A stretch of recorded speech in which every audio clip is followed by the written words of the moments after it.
Welcome back everyone. Today, as usual, we're gonna solder a lot.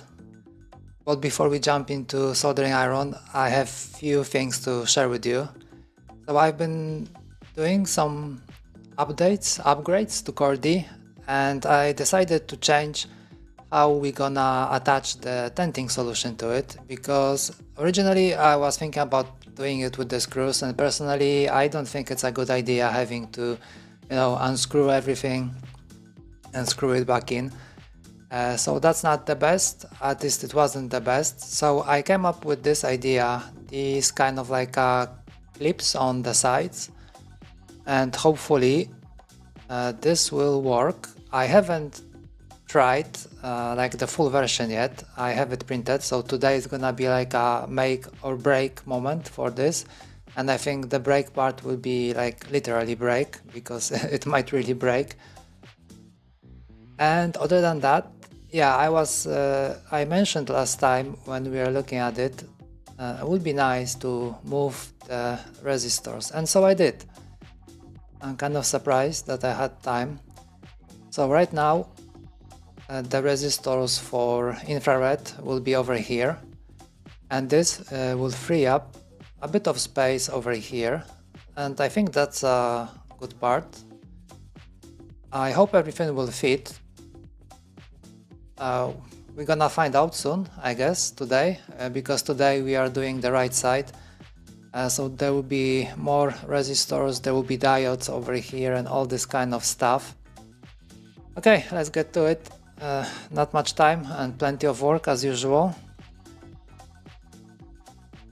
Oh, and I hope audio is okay, because I had to change the mic. I realized when I was listening to the previous stream that the previous mic was super sensitive to any kind of a noise, and like even like a gentle touch, even though it's on like a separate stand from like the whole structure where I have all the tools. It was still picking up some stuff and was very annoying. So today I'm on a different mic, something that I took out from my drawer. I have a different mic coming in. I hope will be better than what we have over here. Seems like this one's picking up everything except for my voice, so might be not that great as well. But I also put some noise cancelling on it, so maybe it won't be that annoying. Maybe you can make it through the stream with me. If anything, let me know. Maybe I will be able to tune it right away. Yeah, so okay, before we jump in, let me show you how it looks like with these new resistors over here. I think it's kind of neat. I hope this will improve the overall messiness of this build. It wasn't that bad before. I have to say that I really enjoyed assembling it the last time. So the left side was kind of okay, which hardly ever happens for me, especially when it comes to hand wiring. I really don't like hand wiring, and maybe this is why I'm doing so many like additional steps just to make it easy on myself, and maybe on you if you ever decide to build it yourself. So that is our right side, except for the resistors right here. Not much has changed, basically nothing has changed. I think I just moved this part a little bit because it was like going in a little too much, so now we have a little bit more space, but that's not nothing major. And yeah, other than that, nothing else. Over here we have like a bridge just to hold the wires, and there should be more space over here. I suppose there will be quite a number of wires coming through here to VCC. Over here we will have a VCC as usual. And yeah, I also need to figure out those diodes over here, because we will need to have one pin of the diode. Of course it has to be ground, so that will be our cathode. I guess we can hook it up, like connect them all together and hook them up or somewhere over here. So I guess that will be like an easy solution.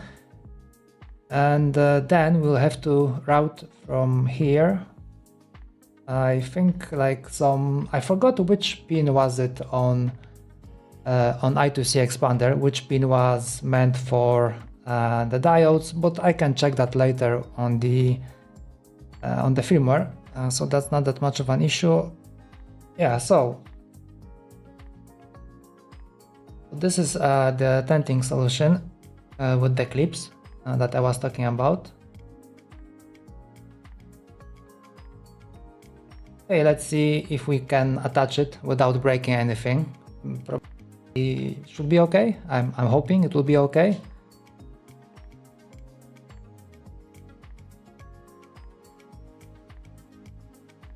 Yeah, one thing that needs to be done is to remove the rubber pads because they're gonna get in the way. But that's actually nothing surprising, I suppose.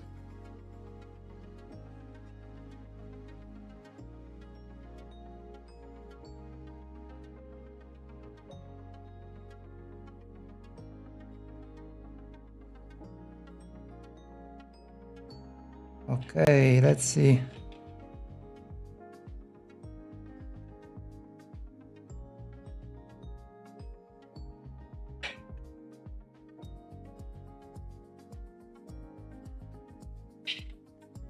Okay, so far so good. Oops, I forgot that. Yeah, I forgot to screw this one in.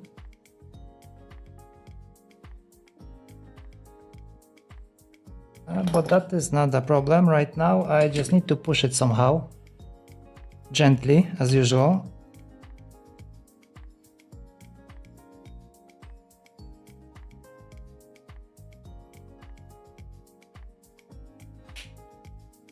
And I broke it. Perfect. Doesn't get better than that. But I think the problem was that I think the problem with it was that I didn't screw this one in, so it kind of like opened up. You can still see it, and probably.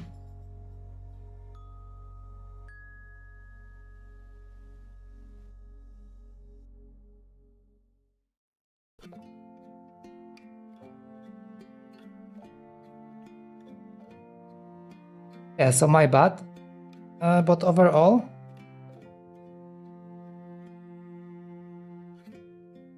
overall it's not that bad. I think we can even maybe skip this part over here. It seems to be holding okay. Yeah, it's quite good.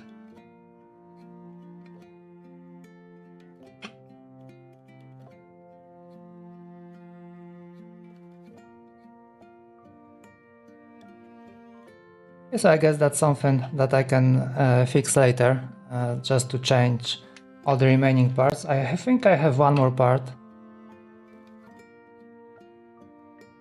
Yeah, I have prepared one more for today.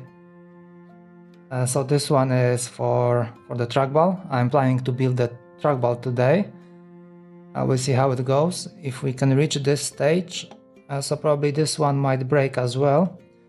This will be a little bit different because for the trackball I have to like lower it a little bit. So this tenting solution is tiny bit different, just to accommodate for that, to lower everything. Because having trackball this high up wasn't convenient. It was a little bit annoying. Yeah, but like it's not bad. It's not bad.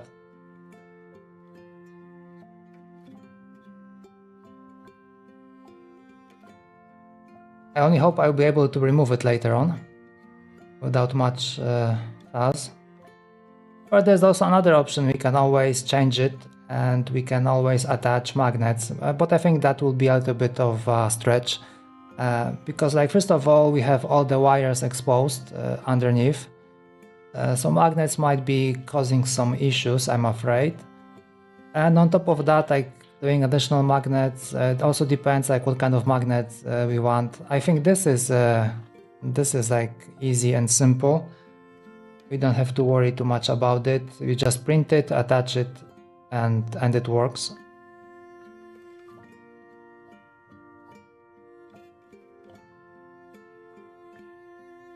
Okay, needs just a little bit maybe of tuning, but overall it looks promising.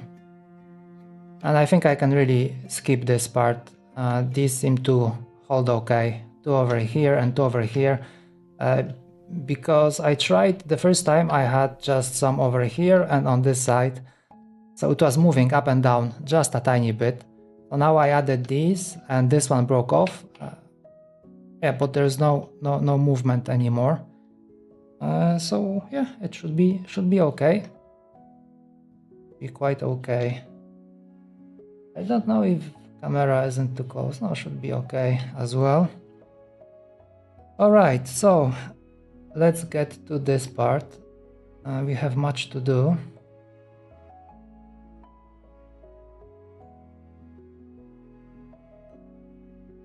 So where should we start first? I guess we can go with the ground wire. Just route it. I don't even know from where to where. And I said I don't like this 0.3 millimeters, but I think I'm gonna use it. Oh, sorry, it was 0.5. I think I'm gonna use it either way. Just need to be a little bit careful with it.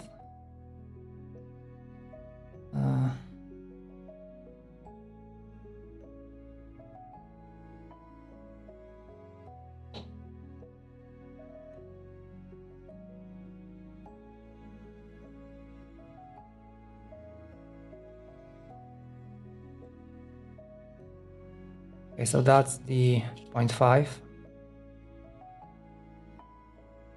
How much shall we cut? Okay, let's say from here. Let's do like this.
I guess I just need to be careful not to bend it anywhere, just like it started like twisting before, so maybe it will be good. Although I would still recommend 0.3, but the one that I have ordered hasn't arrived yet, so maybe another build, another time. Not sure how many Chordies will be building here in terms of hand wiring anymore, because like I said that I'm not gonna be changing anything on this one, and I plan on sticking to it. Hopefully it won't be needing any kind of redesign.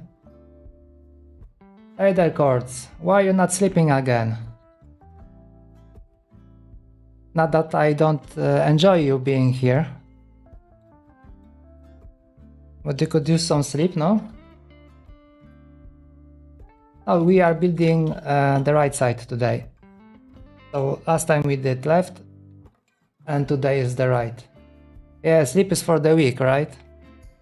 And I also have this cool tenting solution with clips on. So this should be easy to attach, detach. I don't know about the detaching part, but it was kind of easy to attach it. So let's see how it goes later on.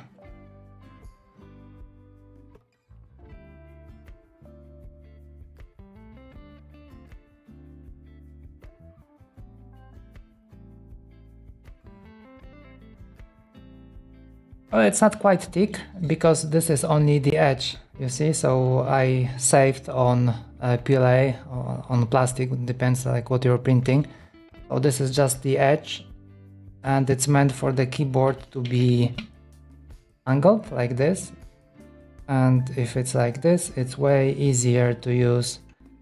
It's more comfortable like that. And also having it tinted like that, it also helps with the design, so I can have all the switches on the same level.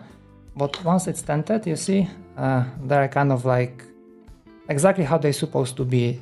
So the thumb should be like the highest and like so forth. So this way I have just one keyboard design, and that should just work, compared to the previous one where we had like different heights and all this stuff.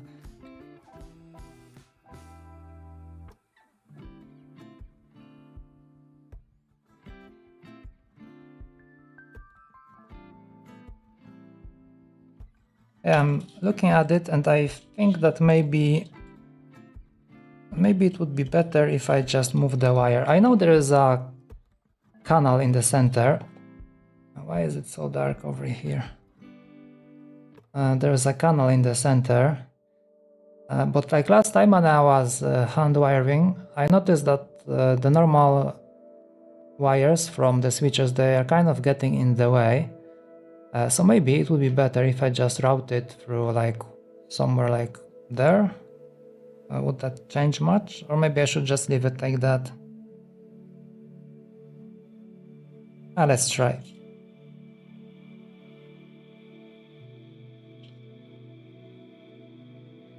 Let's go this way.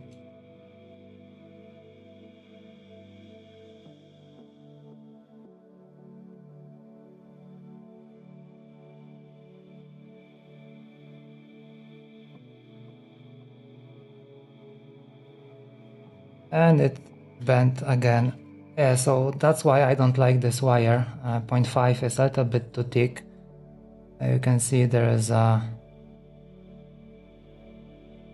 like a round over here, like a knot. Oh, we just started on this side. So there's like basically the same what we did for the left.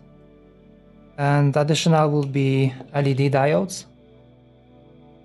And I am also checking because I moved resistors for infrared from here. I moved them over here with hopes that this will make it even easier.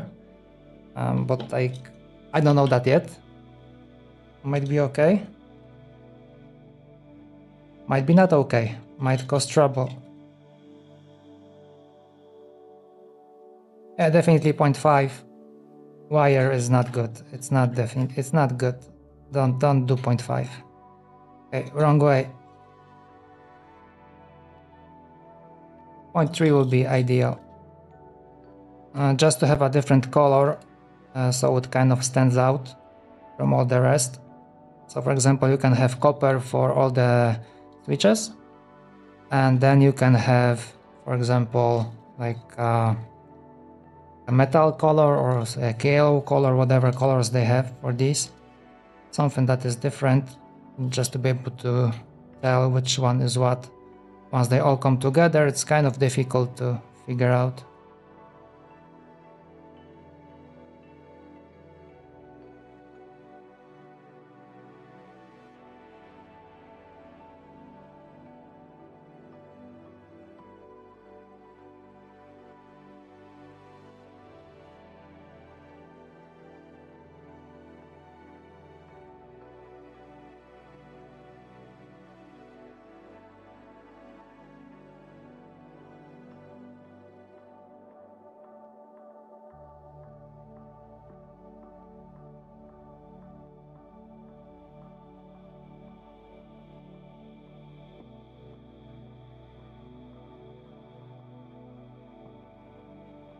Yeah, looks like I'm gonna have some trouble over there to wrap it around.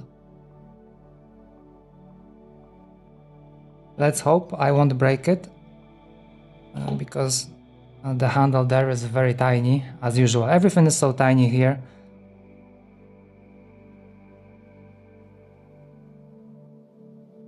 If I can just grab it, that would be great. There you go.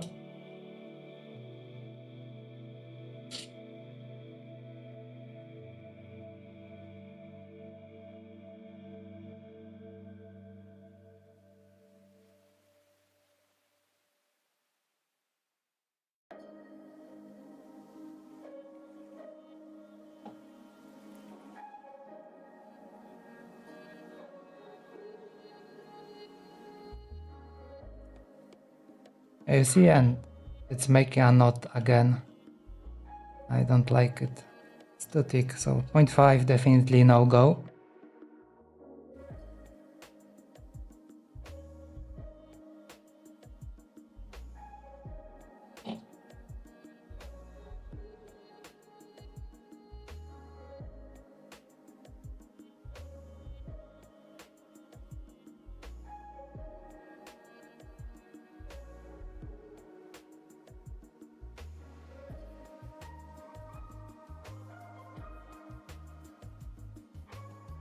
Okay, we made it almost where the I2C should be, and of course it's not here because I forgot to prepare it. But let's take a look. I have something over here. What's that? Okay, this one looks kind of clean.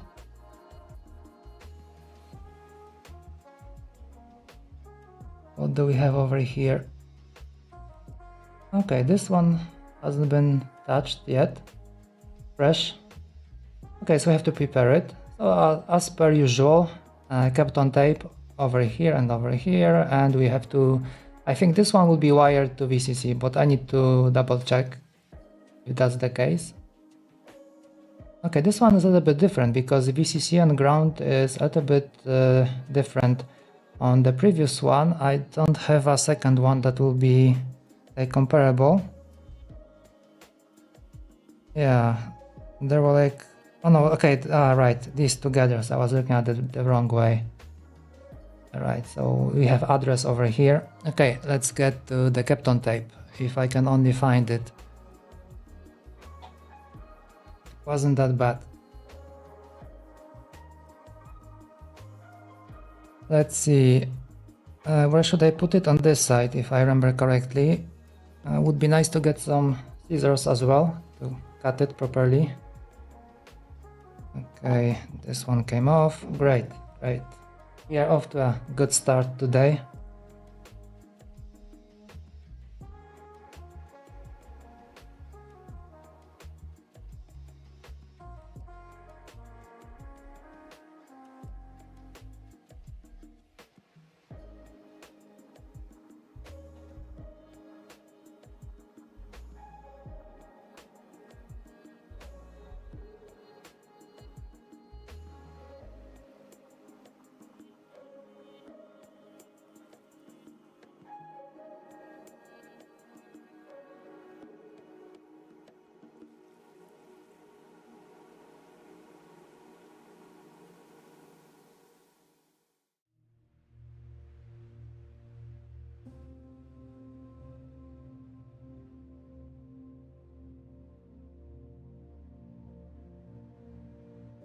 Looks like I must have used it before a little bit, and there's a bit of tin over there, but I'm not gonna clean it, I'm just gonna leave it like that.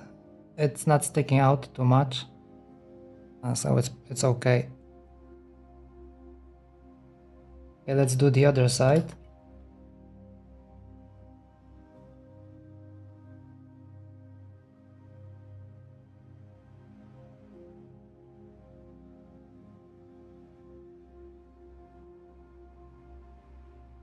One sec.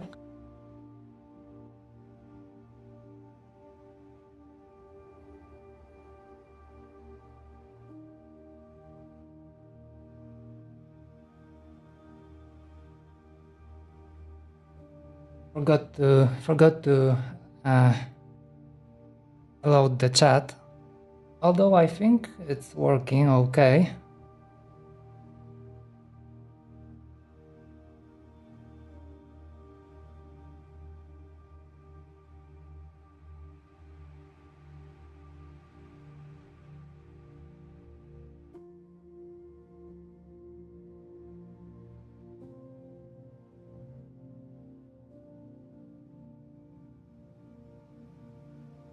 Okay, looks like we have it done. That should be enough to prevent the solder from leaking on the other side.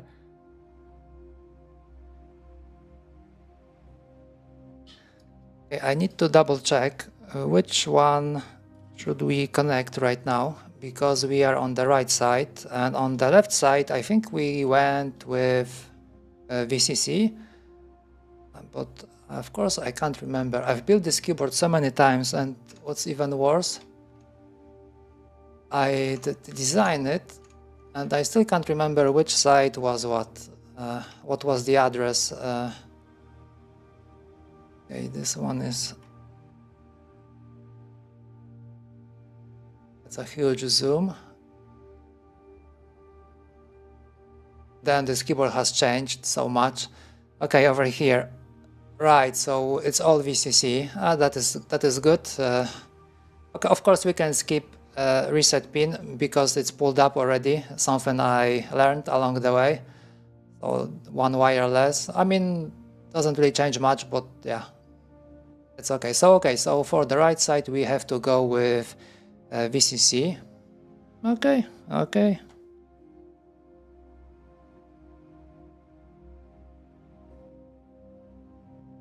What's that? Some wire. Okay, this one is 0.3. So I've been using 0.3 the whole time. It would seem so. Okay, so this one was used for the switches.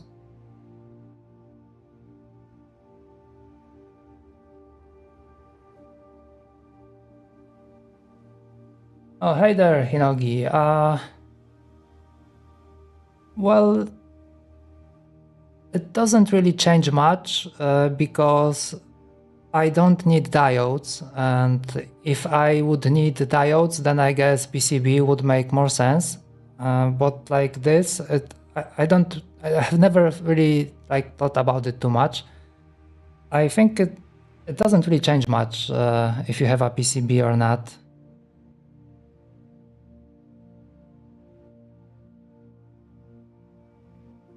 And also, like for the PCB, you would have to order it, right? And I was hoping that that would be like an easy assembly. You just print, buy the parts. You don't have to order PCBs or anything like that.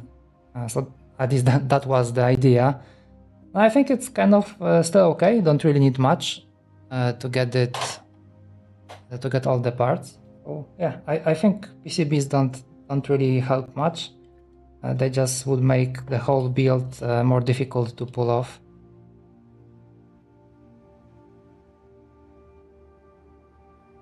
What I was thinking about doing, like taking another PCB, but taking like a hot swap socket, cutting it in half, and just soldering like one wire to one half, the longer wire to the other half, and then having something like a hot swap but you would have to attach it like one by one, and you have to cut it because there isn't enough space on the column to accommodate for the hot swap socket. So yeah, but I don't know if it makes too much sense, because if you want to change it, you can just desolder one by one. It's gonna take almost the same amount of time. I don't know. Really don't know. Maybe you can build one and share your experience if it changed anything.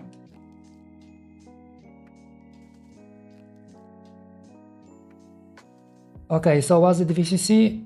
Yes, it was VCC. I already forgot. Holy shit. So, right, VCC, we have it over here. So this one should be easier because before we went all the way to the ground, so we had to like go around gently without touching VCC. Now we can go just straight.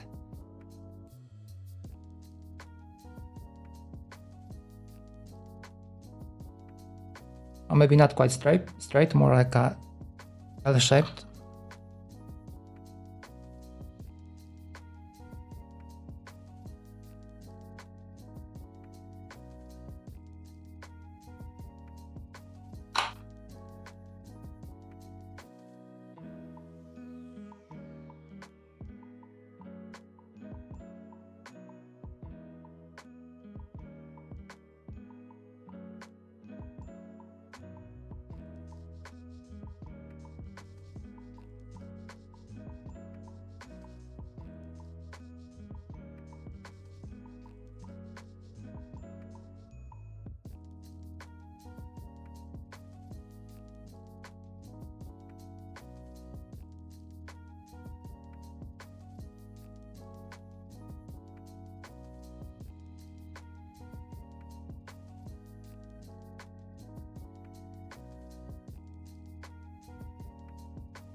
Okay, so we have address pins done, and just turn. Let's put some tin over there.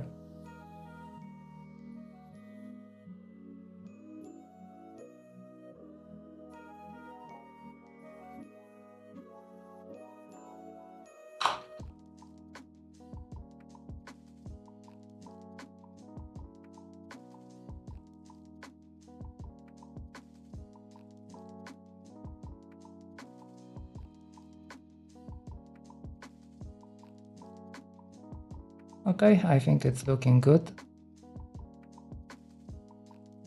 So all the address goes to VCC, which is over here. Perfect. Okay, so now I'm gonna put some tin on A0 to A7 and like the same for the B and a little bit over here so I don't have to mess with it later.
This tin has like a lot of resin in it. I can see it's like leaking out everywhere. I guess that's good on one side because like it's a nice joint, but on the other one, on the other hand, you have to clean it, I guess. Let me grab like a swab or something to clean it off.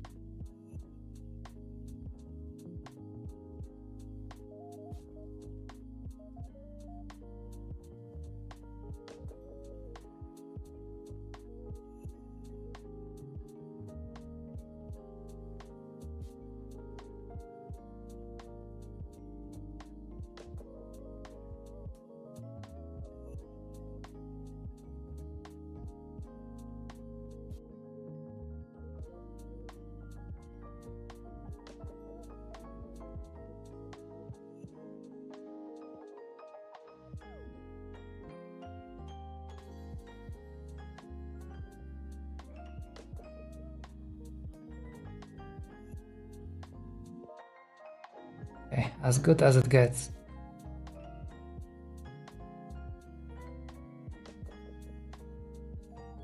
Okay, back to our side. Okay, let's pull this one in. It should be sitting like this with all the... Now it's sticky. Okay, A0 and also 4 need to be on top like this, and the rest over here. Okay, so we have to come back with the ground wire and okay, where can we put it? Okay, that's not the best. So we have to connect to the top, I'm afraid.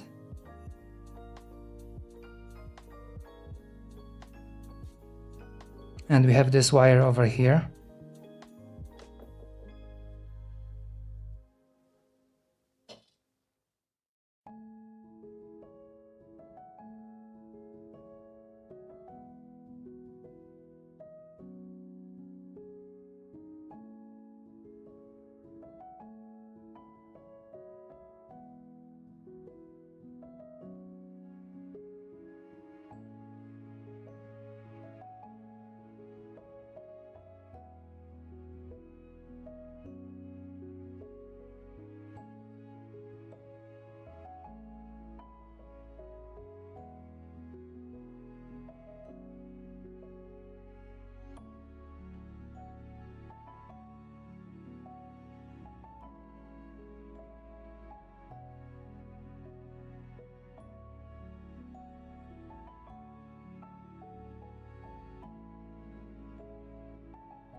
not ideal situation.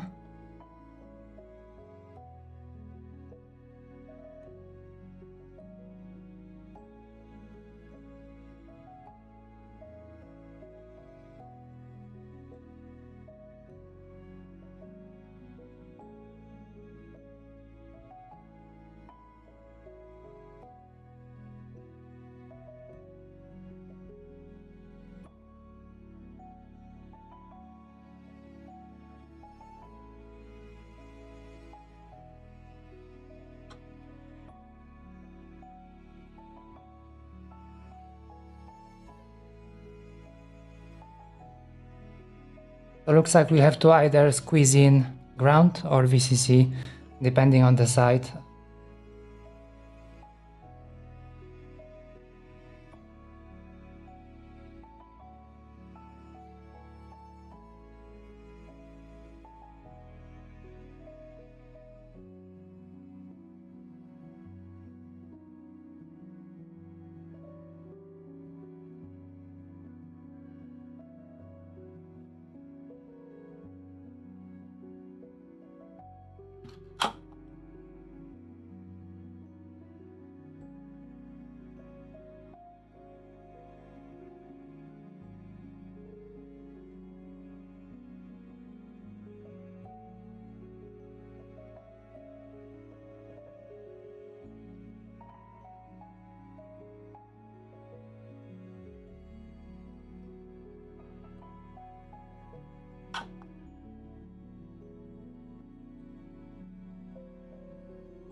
Okay, so it looks something like this. There should be enough space, I suppose, between VCC over here, which goes to the address, and the ground.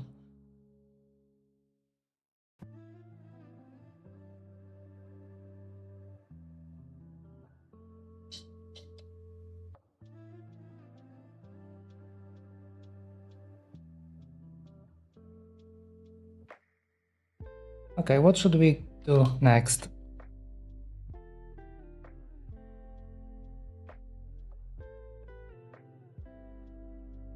I think we should take a look at the diodes maybe, because when we start with the switches over here, there won't be much space left over here, so we have to do as much as we can before we put in the switch.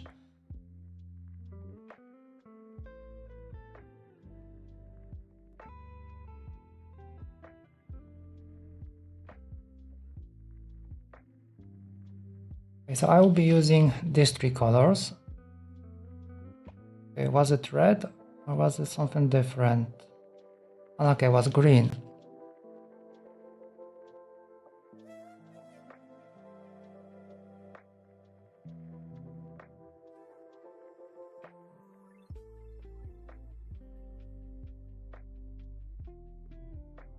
Okay, so these three colors, right?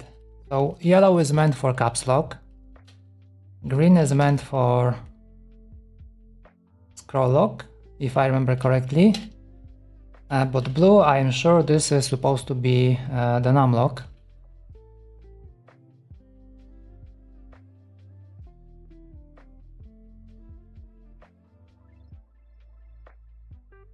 Okay, I think I should also check the firmware, which one is hooked up to where.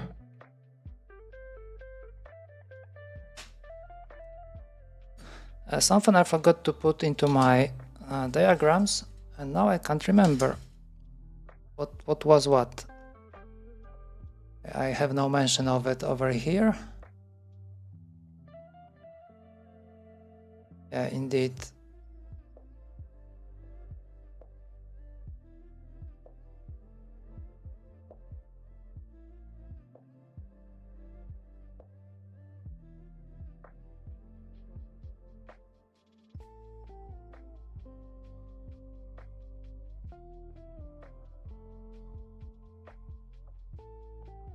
Where should I look for it?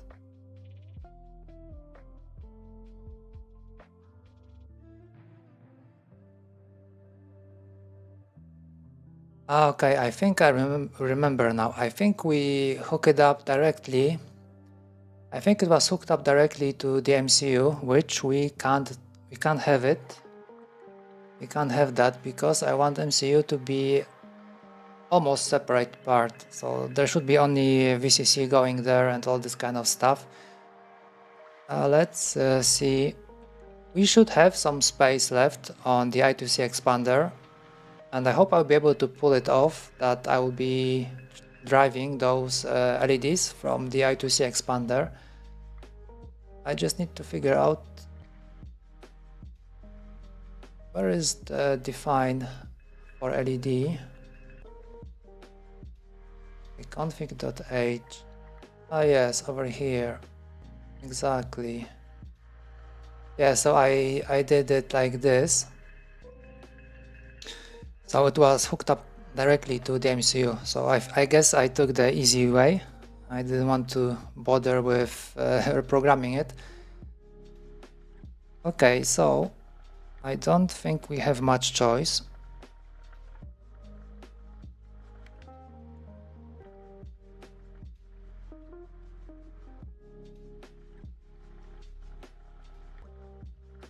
Okay, so on the right side, we are only using 11 keys from what I can see. Okay, A7. Okay, this one seems to be going in order. So A7 to A0, that will be our switches. Okay, so I think on the right side we can use B0. Might be a little bit different. Let's see. Okay, B3, B4, that one is used for our scroll.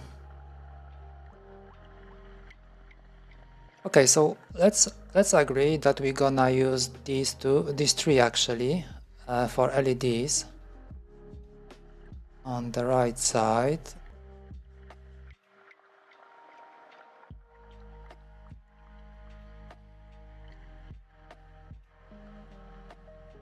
Okay, let's see.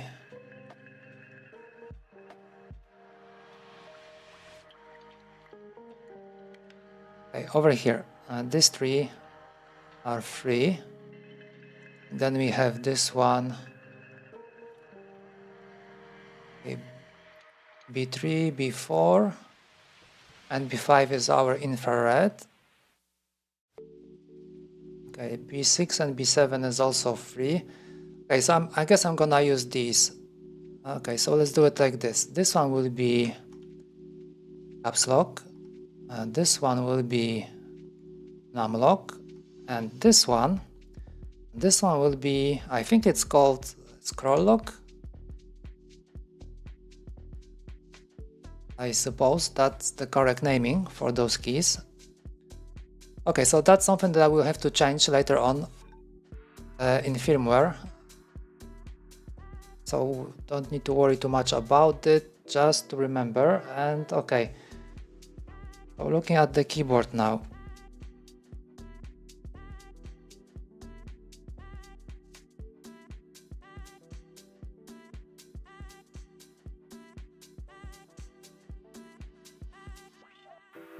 Okay, so keyboard will be something like this. So let's do maybe first one, like the further away or the furthest. Let's put in yellow. So that will be scroll lock, num lock, caps lock, num lock, and scroll lock, right?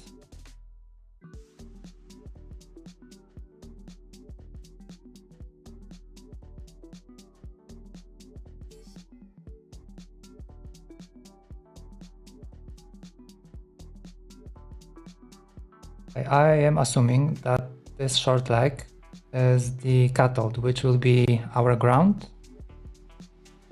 Just a tiny try. How was it supposed to be? This one was supposed to be first. Okay, I think I'm gonna do it like this. I'm gonna slide it in with the ground facing down. and then we can solder it to this wire, which will be ground, and then we will have the anode, which is the positive, if I got it correctly. I always get these two wrong. So we will have it exposed on the top. So then we would be able to solder a wire that will go all the way to here to VCC. Actually, it won't be VCC. We will have to. There will be the resistor over here, and the resistor will be hooked up to I2C expander like B0, B1, and B3. Let's see how it's gonna pan out for us.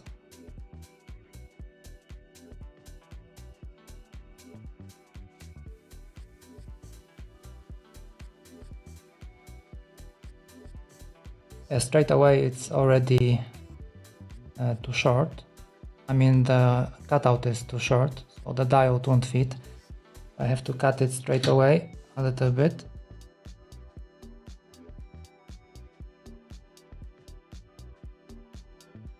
Let's preserve the longer and the shorter one, so I can still remember what was what.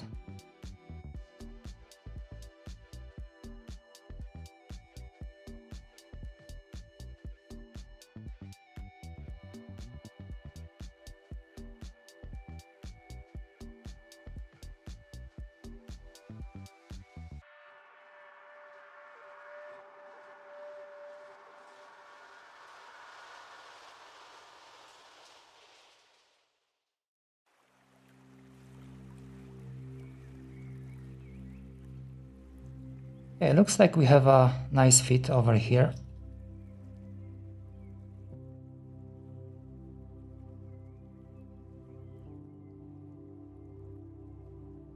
Maybe I cut it a little bit too short. Okay, next one, let's do numlock. Let's go with the blue one.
And the last one.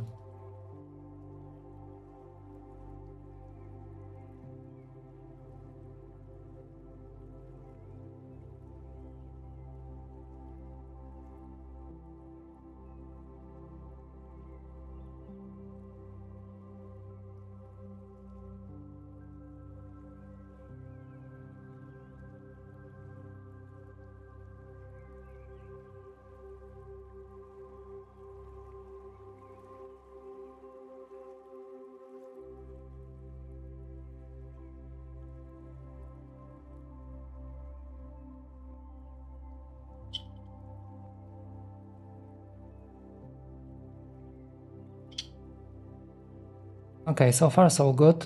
And this is first time me assembling this like this.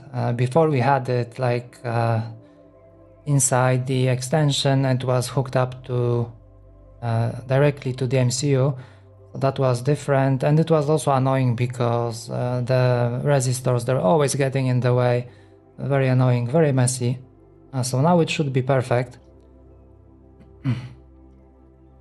Okay, so from here I have ground exposed. Let me check how it's gonna look like when I try to fit in switch. How about we go like this?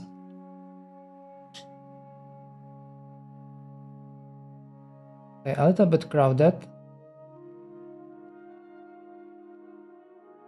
a little bit crowded over here, but looks like there is no direct connection, and like I think later on maybe we can clip these as well a little bit and just leave the wires exposed. Okay, now when I think about it, what would happen if I would just remove this part? So this will be easy, like you can just press it inside, but it won't be getting in the way. Okay, too late to think about it. At least the switch fits.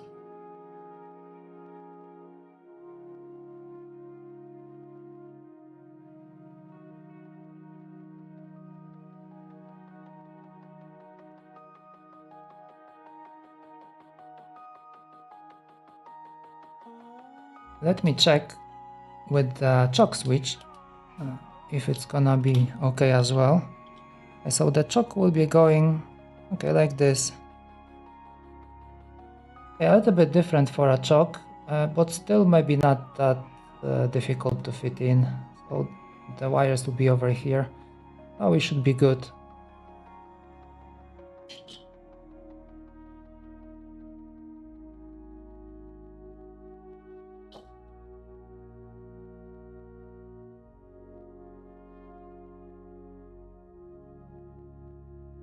This one goes there. Okay, so let's continue. Let's see what happens now. If I can just connect these together, and how should I do it? I think I will go with just a black wire, one that is, how do I call it? Okay.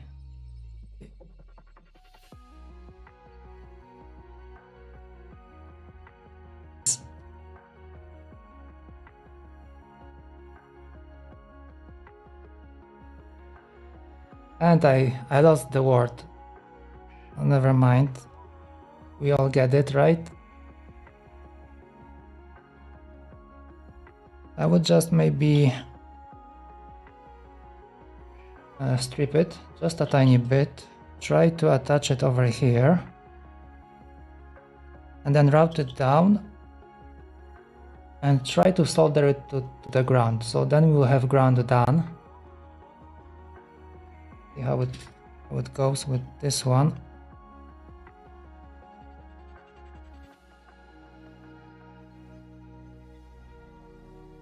I think I can move the dials away from the workbench.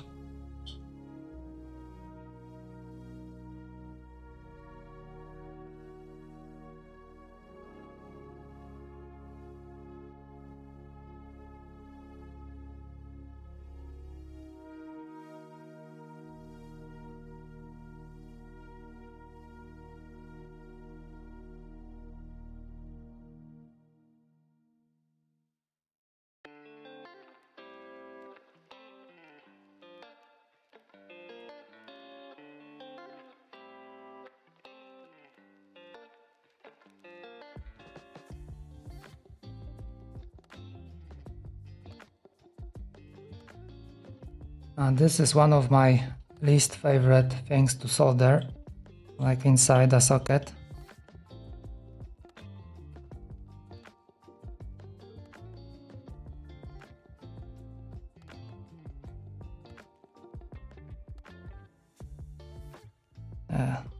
Okay, that's not the best way to do it, I'm afraid.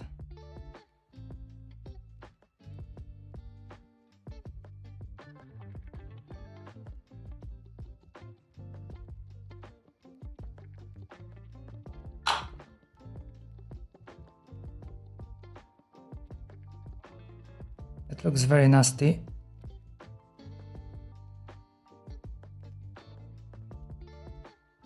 Oh, hi Jedi Bats.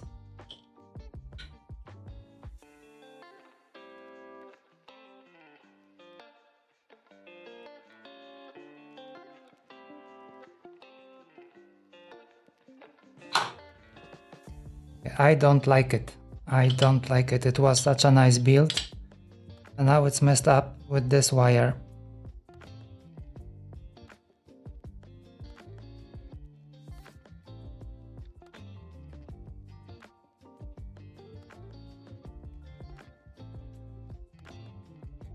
Let's do it like this.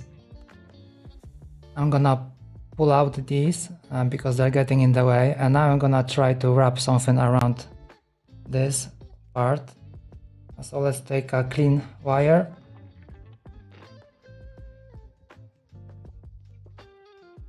The problem here is that it keeps desoldering, like I will attach one end, the other one will release. It's very annoying.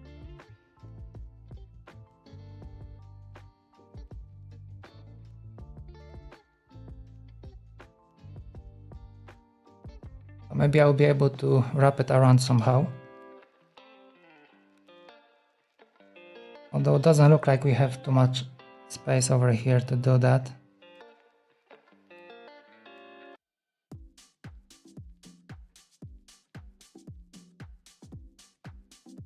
Maybe if I grab it with just one end. There's no way to hold it, no way to wrap it around.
Okay, there is a chance I can get it right now. Just wrap it around like this.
And I'm gonna drown it in tin.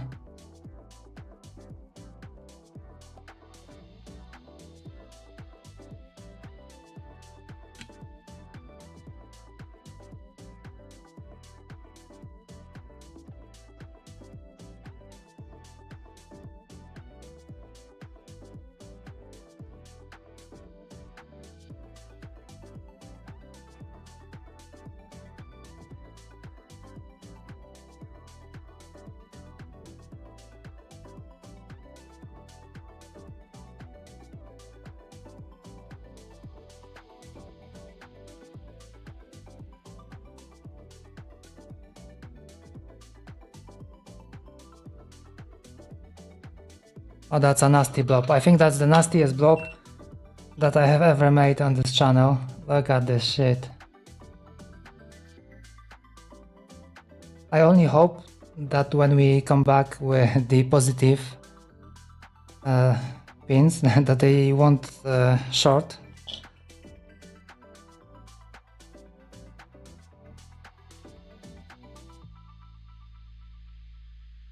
I think I have to come up with a different solution for that.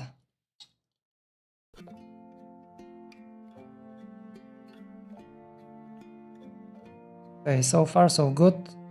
Let's attach it to the ground and have it off our chest.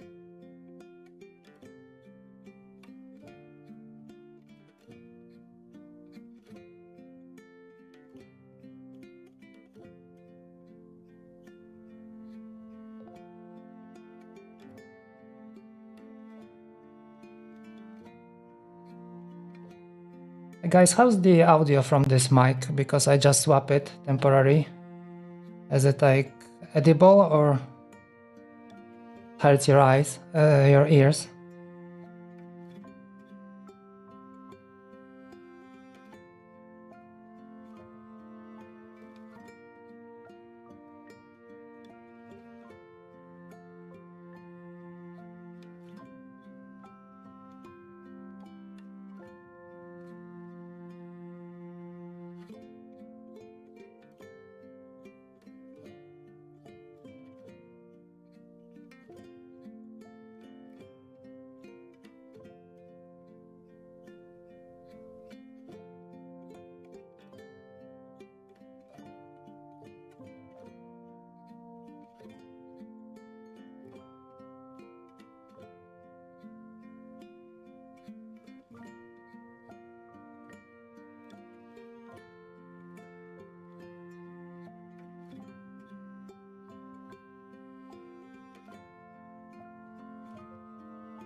Okay, that took a while.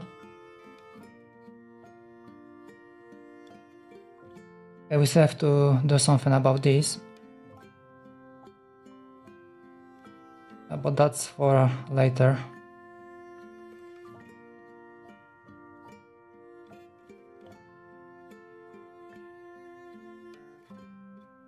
Maybe it won't be that bad. Okay, so this part is like partially done.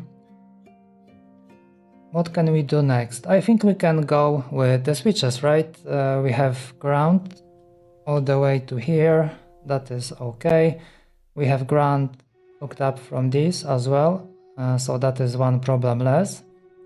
And then the diodes, I think this will finish like last probably. Or maybe, okay, I don't really know. We'll see how it goes. Okay, so let's do the switch.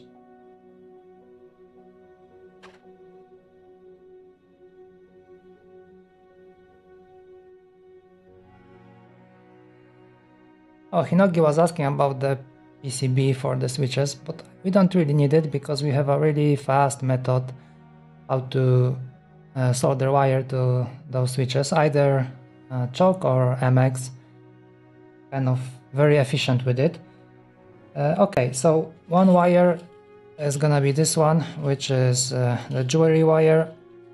We're gonna be using it to connect to the ground, so it doesn't have to be long and doesn't have to be shielded. Like this would be enough. I will just grab it like so, like this, and just wrap it around the leg, and it's done. And the other one, okay, this one, 0.2, so this is our enameled wire, I guess. It's like used for transformers. So it's non-conductive unless you heat it up, so there's like an enamel on it and it will melt. And this one we need a little bit longer because we have to go all the way to I2C expander. Let's see how long. Oh, maybe like this should be enough. And the same way, I'm just gonna wrap it around.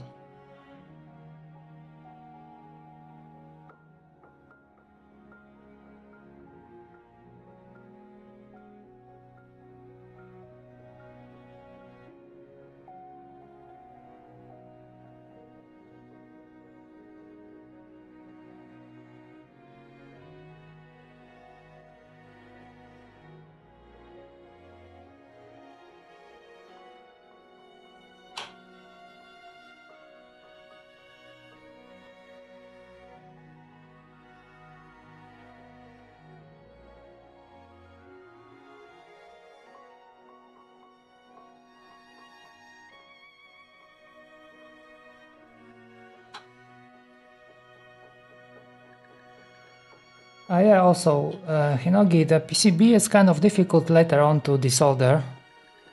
You have to like pull the switch and like heat it up on the other side, and that's gonna be difficult. So maybe, yeah, maybe PCB is not the best option here, because we don't have a proper top plate to hold it.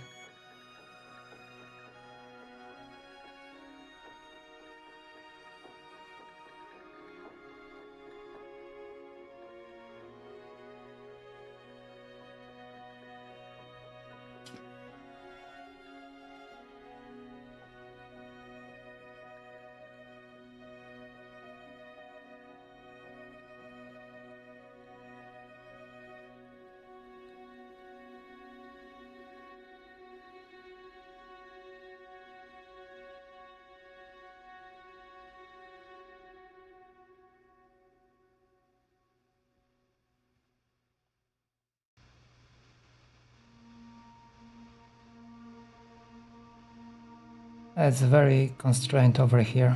I'm not a big fan of this, but yeah, I guess we have to deal with it.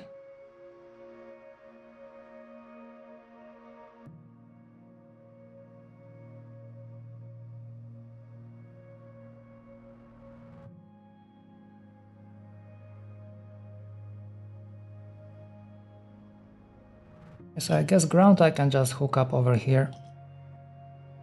And there's no need to go far away.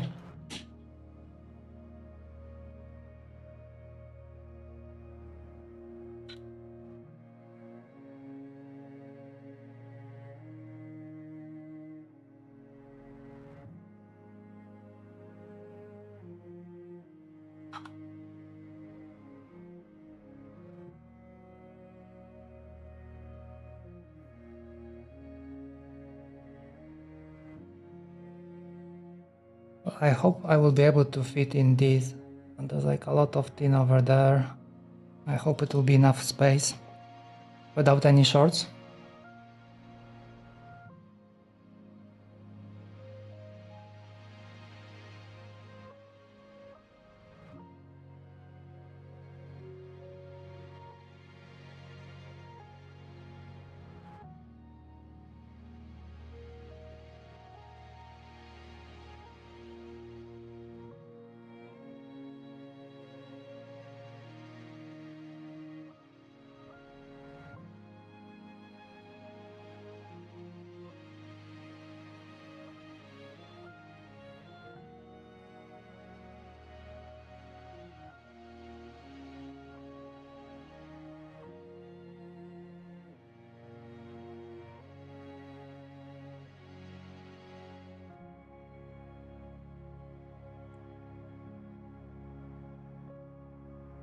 A quick check where this one's supposed to go.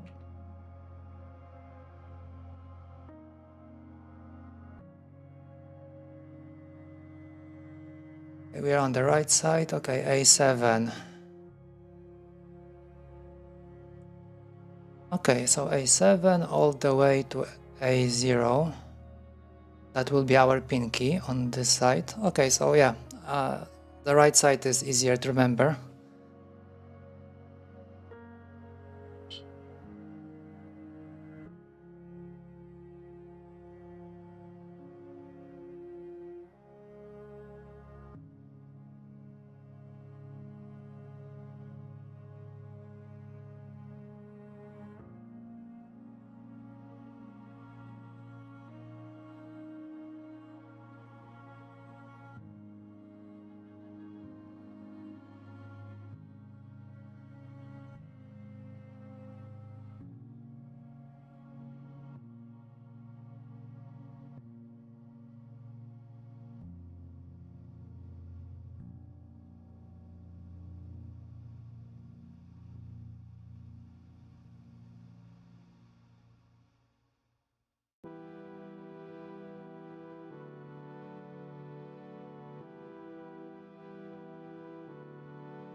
I have to pack it up a little bit, and I think I will route it through the center, because over here we'll have all the resistors, It's not maybe that much of an issue because they won't be conducting anyway. But I think it would be better to have just more space on this wall.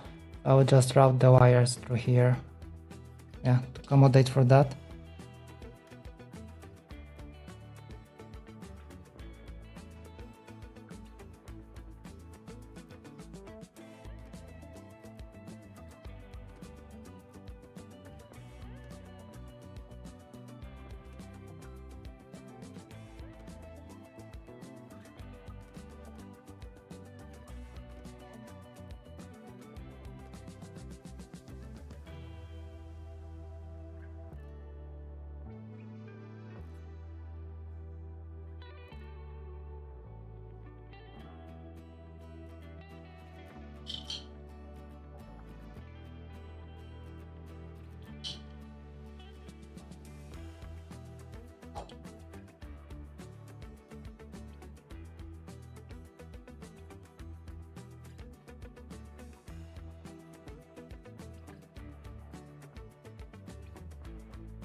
Okay, first switch of the day, wired.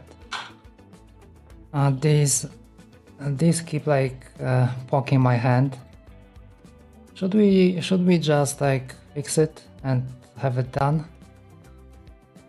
Let's give it a shot.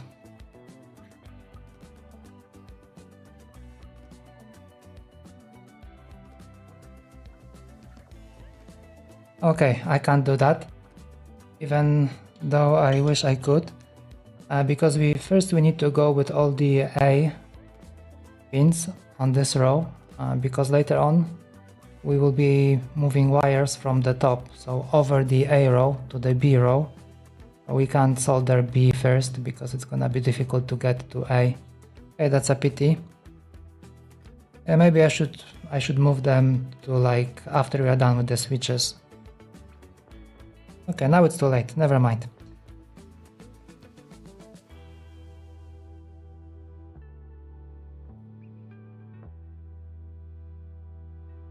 I guess I can move them inside anyway.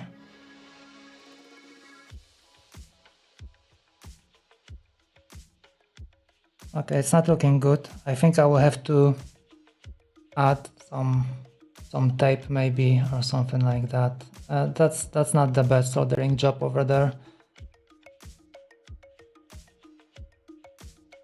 I think it's like almost touching. No, it's not touching, but it's very, very close.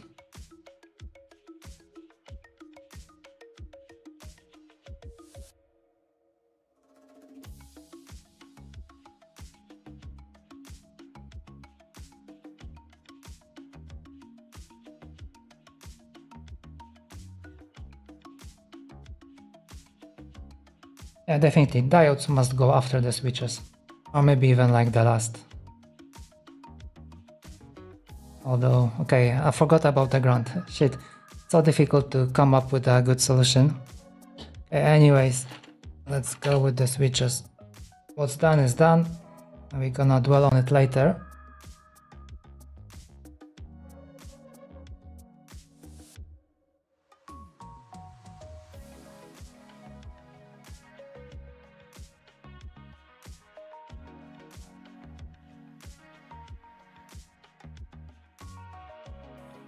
What a mess, look at this. It just came off the roll.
Okay, this one goes to B6. It's kind of easy to remember.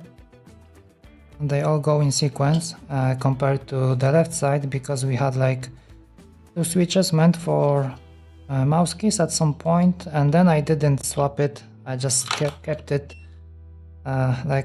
Maybe they will come handy at some point, who knows. But the left side doesn't go in sequence, which makes it a little bit more difficult to remember.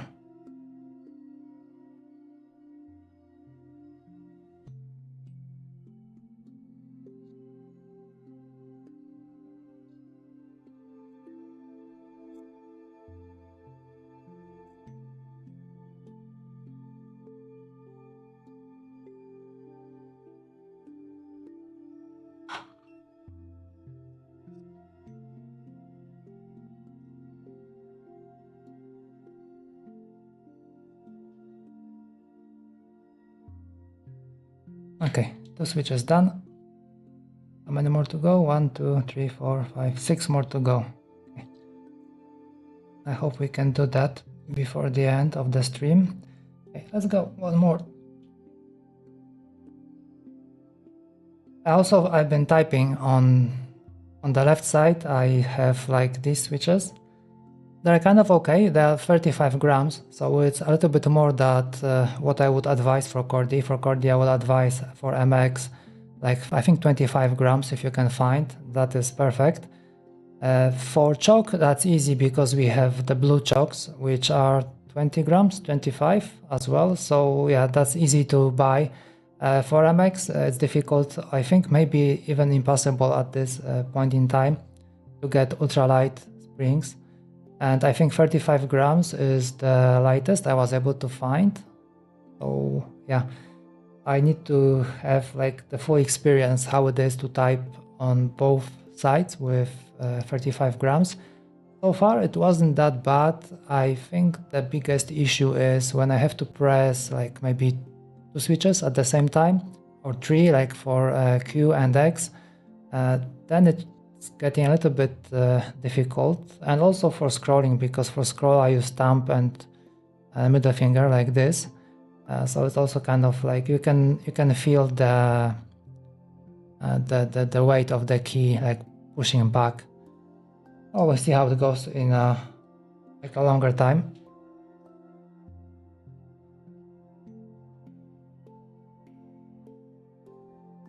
Needs some more testing, and that's it.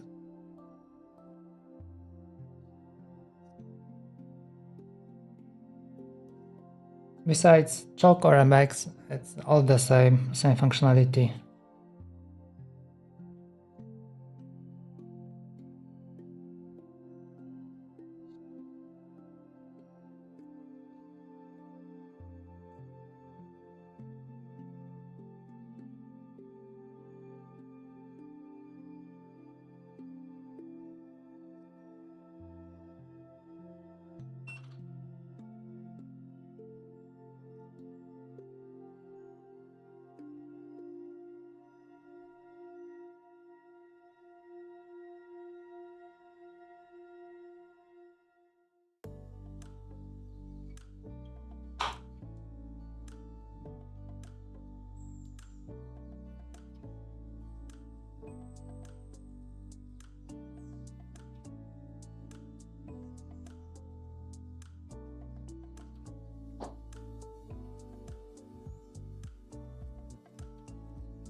I also got bearings for our macro pad, and they are not how I imagined them. And we're gonna check them out maybe on Friday, maybe next week. I'll see how it goes when we finish Chordie. But they're kind of like naked. Like there's like a three plates. So the middle one has all the rollers and stuff. Then you have two metal plates, and they don't come together at all. I was hoping that they would be like one piece, so I could attach it from the bottom, attach it from the top, and still have it rotating. But that is not the case. Very odd bearing. First time seeing something like that. But I have also ordered some other ones, so maybe when they arrive, maybe there is still hope that we can have it. I was also thinking, because there is this thing that is called ball transport or something like that. So basically it's like a ball in a metal casing, but that will be probably very noisy, not too soft. So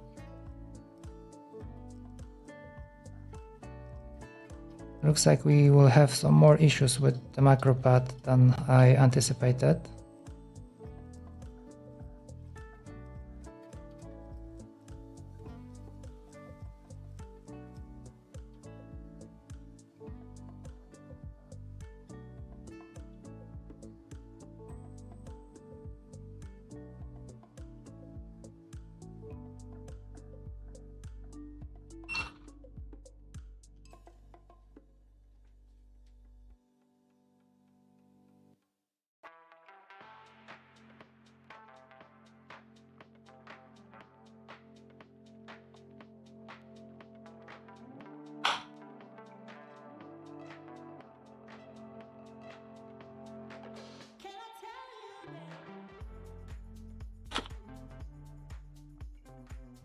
Okay, 3 done.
Okay, this one goes to A4. Okay, so we are on the right track.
Give me a second.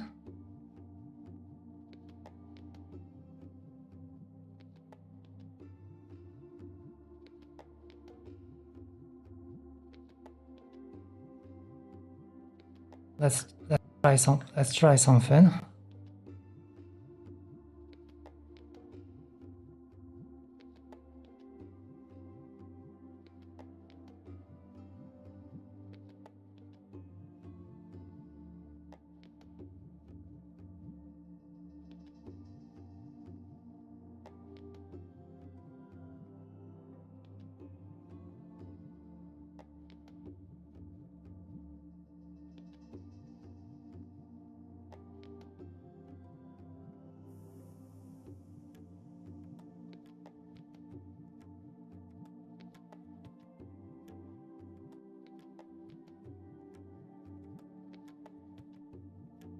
Okay, white lens, is it better? Worse?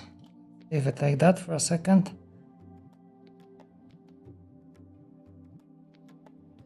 I think it's a better view, maybe.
And this one should be what? We are over here. Okay, A3. It would. It looks like A3. We are on A3 over here.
And decide if it's better or worse.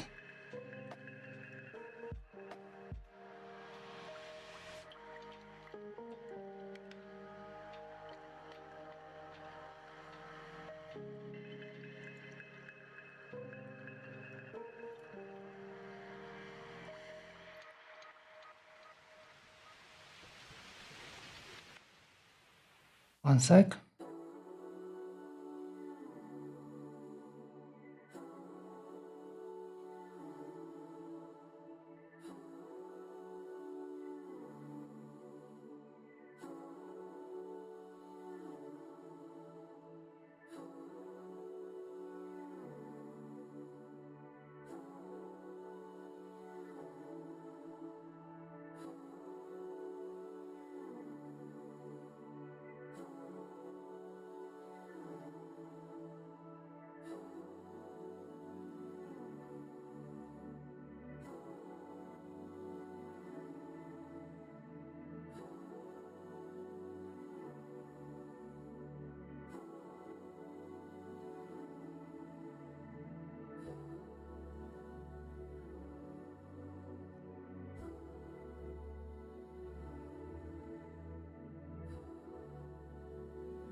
Okay, next one goes to A2.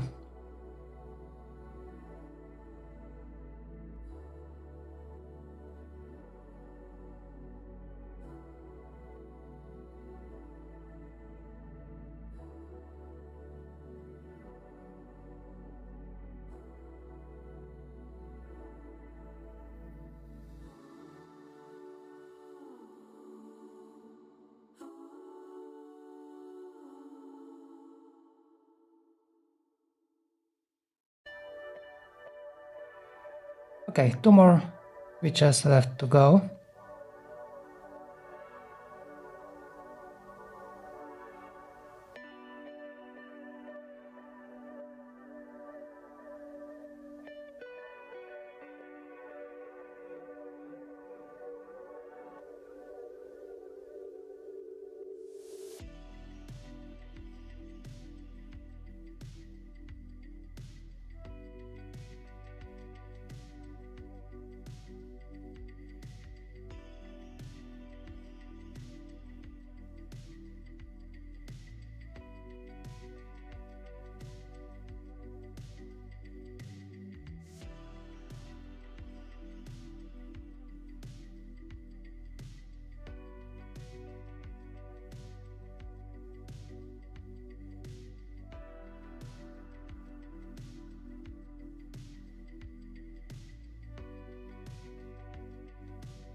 Oh, definitely I cut this one way too long. We just have to reach through the wall.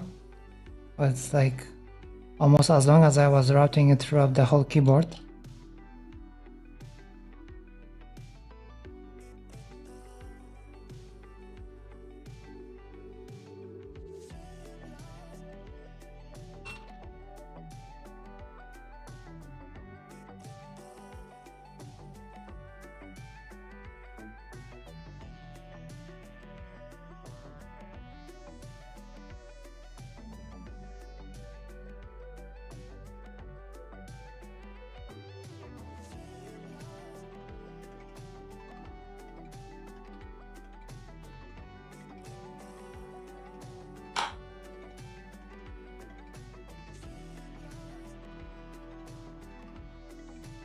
Okay, last switch.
I think I will go like this. I was thinking about like cutting it short, but yeah, better to go from the top, just like all the rest.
Oh no, I just cut it, shit.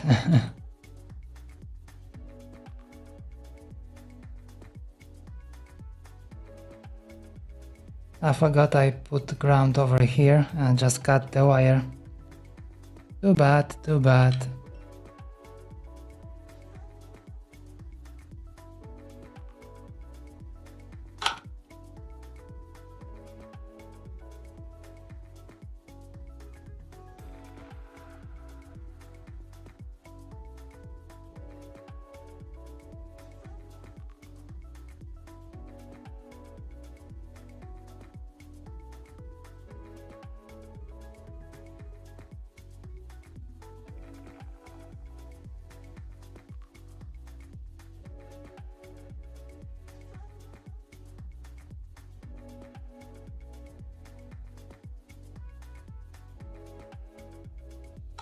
And now it's gonna be problematic to wrap it around.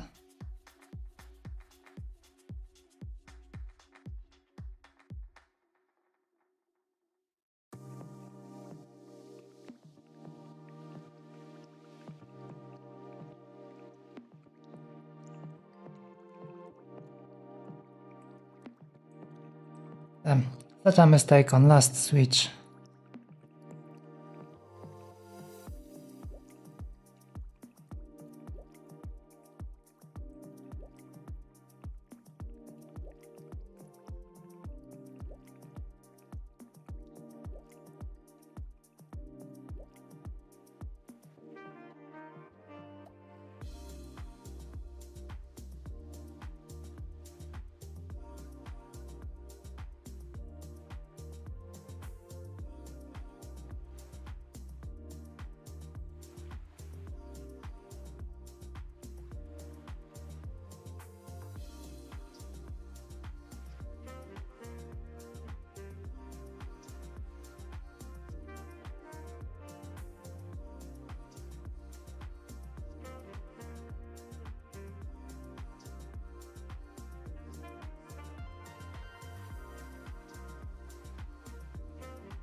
I hope it holds.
Okay, before I cut the wires, I'm gonna check if it's even connecting properly, and this is actually a good moment to check all of the switches because we just finished.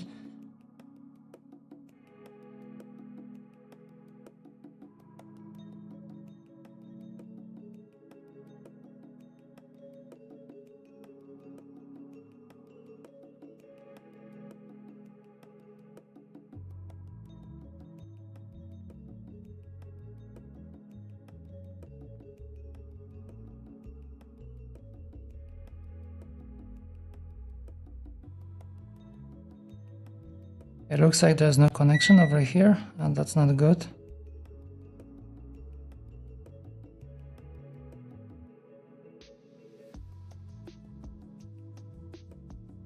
Okay, this one is okay. Let's do one more check.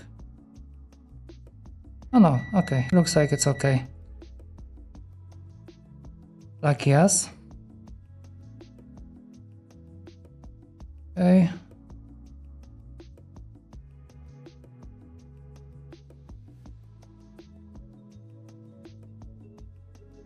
This one's okay. This one is okay. Okay.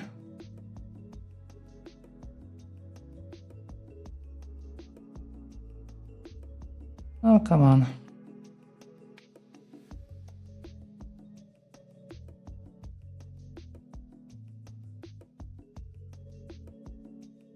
This one is working. How about this one? Okay, seems like it's fine. It would seem like all the switches are working okay.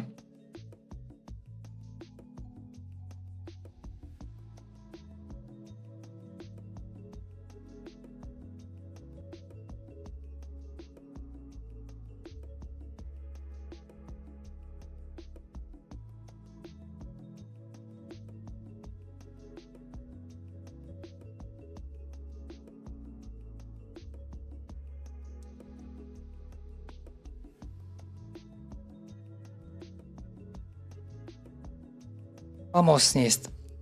Okay, where are we now? So we have all the switches done.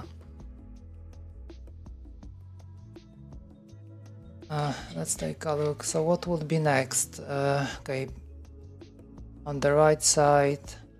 Okay, I guess we can do the infrared diode maybe, because it's B5. Then we will have encoder B3 and B4, and after that we will have our what's that? LED status, right? So like caps lock, num lock, and all this kind of stuff. I'm not looking forward to it. Looking at like how much mess we have.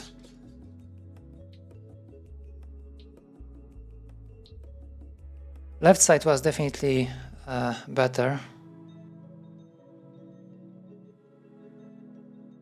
Not too happy about this one.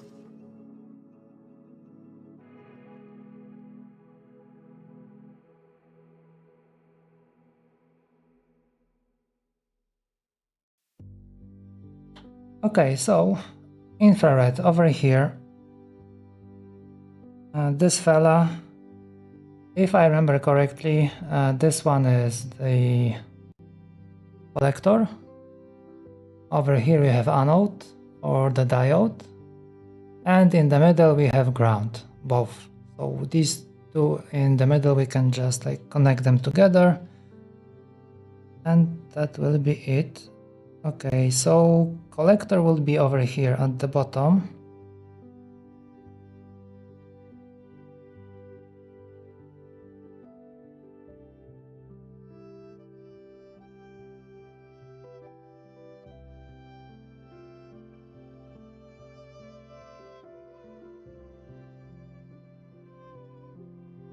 I also increased the size for the hole over here. Let's see how it goes this time.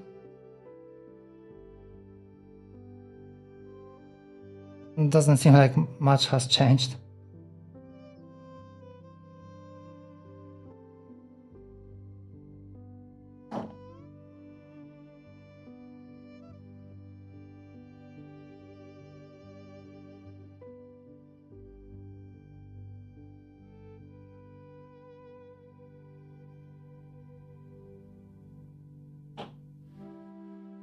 Okay, we need something else to press it in. But something that won't mess up the diode. I mean, last time it wasn't that bad, even though I used a screwdriver.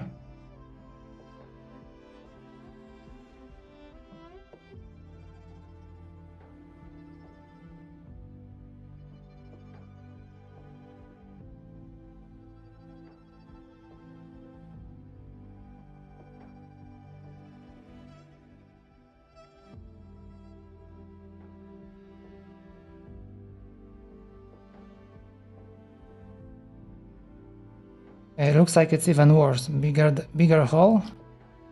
It's even worse than before.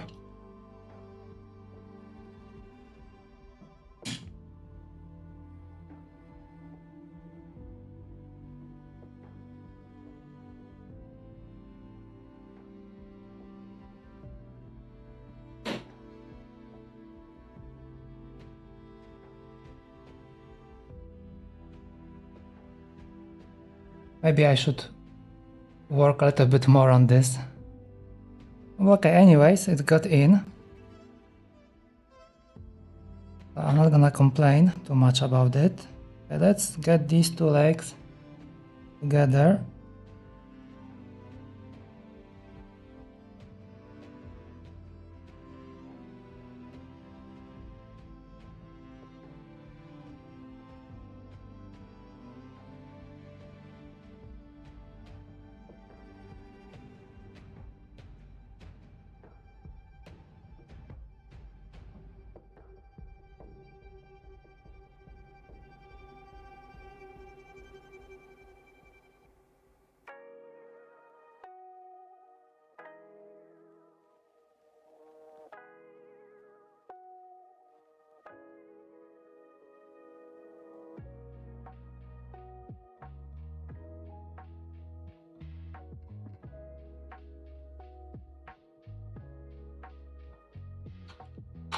That was even nice. I think I managed to glue them together.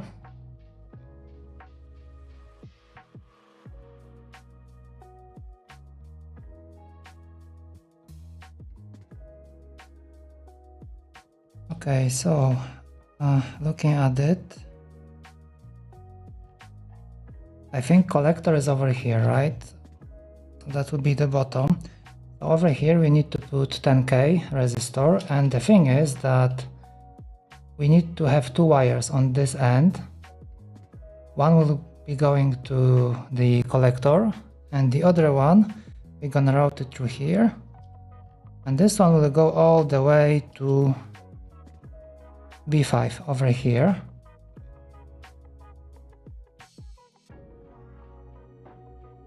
And then the other side has to be hooked up to VCC.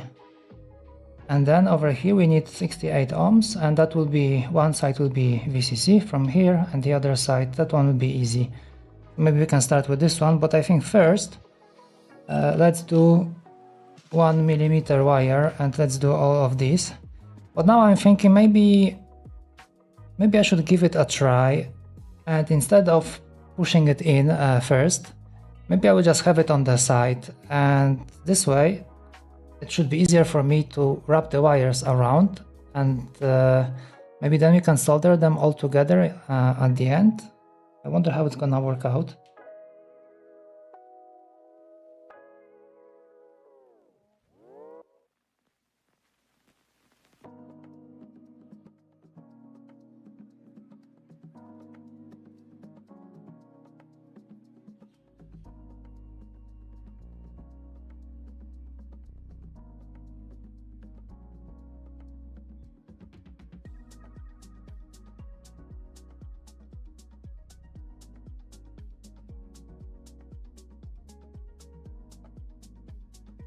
Although this one is kind of short, the bottom part. Probably it's gonna be difficult. The wires will be slipping off. Okay, screw it. I'm gonna solder it in. It worked okay the last time. Should be okay this time as well.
Okay, so I guess we are ready now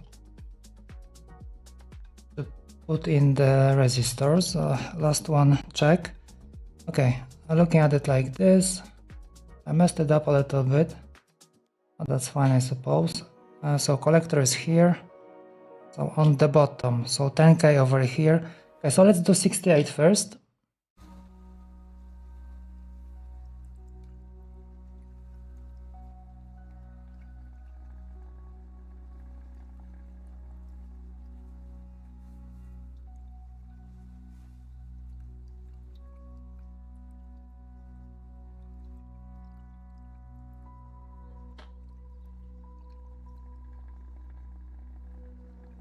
Yeah, so as I was planning, one end I will connect directly to the resistor, so I don't need a wire on this end.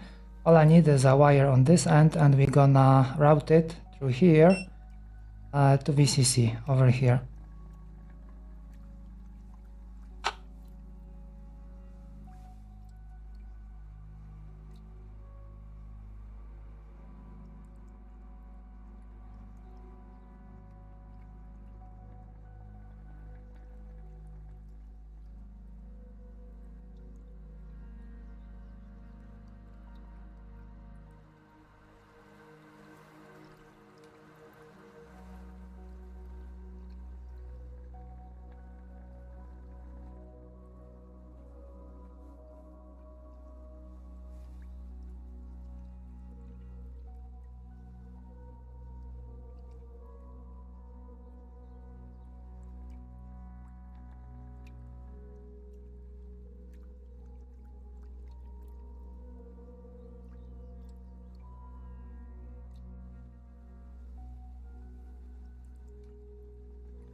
Okay, so far so good.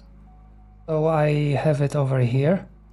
So it's touching one of the terminals from the that's the infrared diode, so that's the anode. That should be easy to solder, and then you can trim it, and the wire goes here.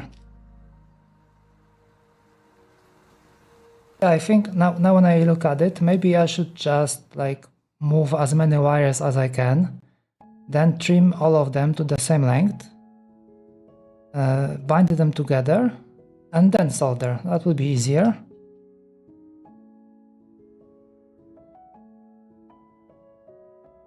Than going one by one as I used to.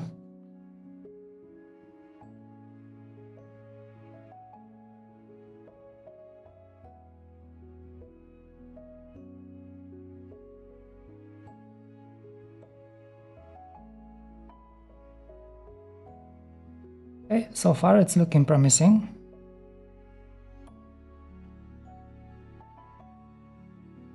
Now we have to take care of the bottom part. That will be our collector. So on this side we will go to VCC, and on this side we need also one wire.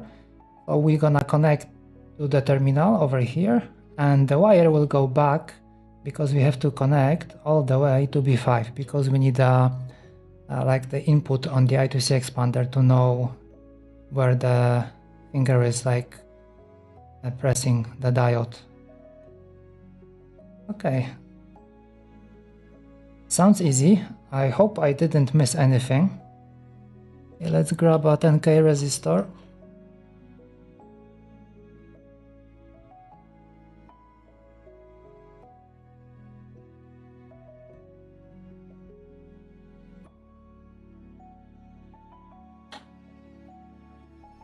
So as I said, we need two sets of wires. One will go to VCC and the other one will go to I2C expander. Okay, easy.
Oh no, shit, I cut the leg from the resistor.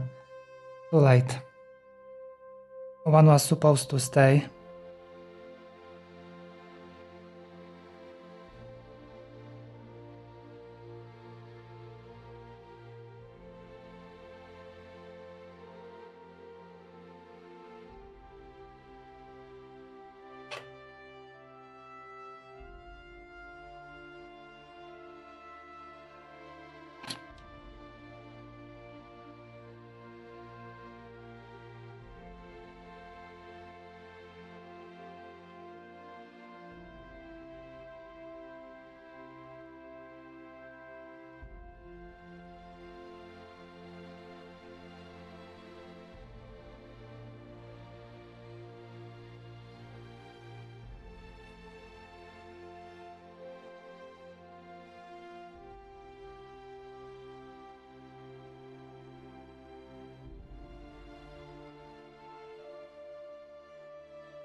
Okay, one end I can cut, the other one has to stay.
Okay, this way I have one wire less than I used to, because I'm connecting directly over here.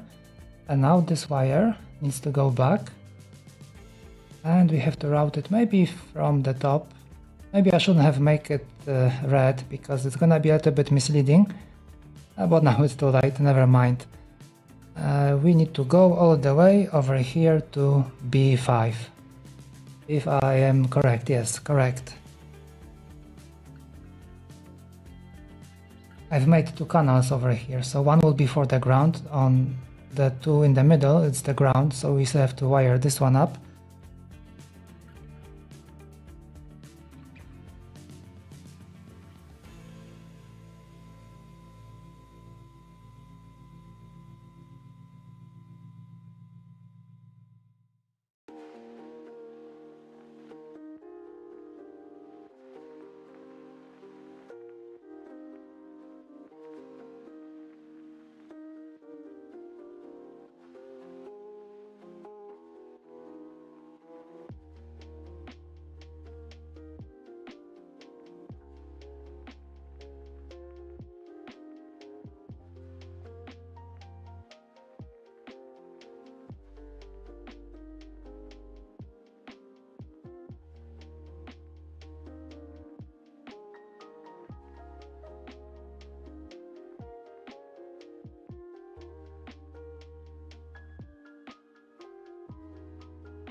And there you go.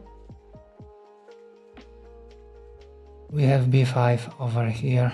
Perfect.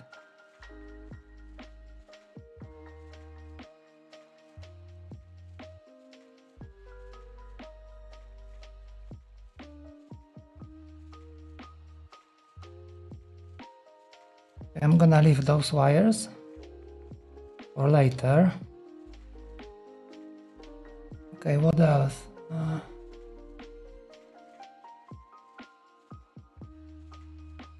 Oh yes, I forgot about the ground. Okay, let's do the ground over here. The question is, should I go...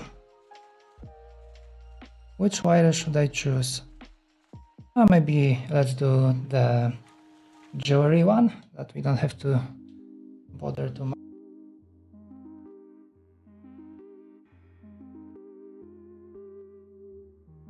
I have to say it's looking kind of okay.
And this way we have the diode done.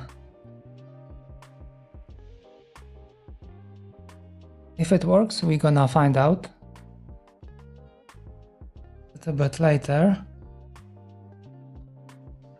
Oh no, now I cut this one. Holy shit. Why does it keep happening? This side is like kind of cursed.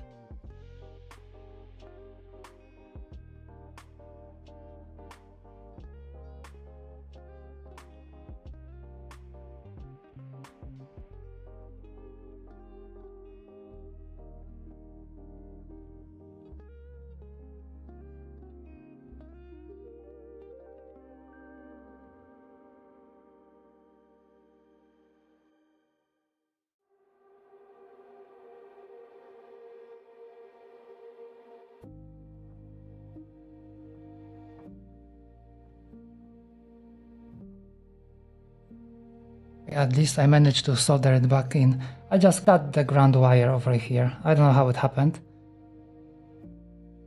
Okay, so I guess that would be it for today. We are still left with encoder and mini jack over here. And I think that will be okay, and the diode. So yeah, so that will be plenty for Friday. And yeah, then we're gonna take a look at the trackball extension, see how it's gonna pan out, especially the one with the tenting, so that might be interesting as well. First time assembling it, so there might be some issues, probably, or maybe not, who knows, who knows.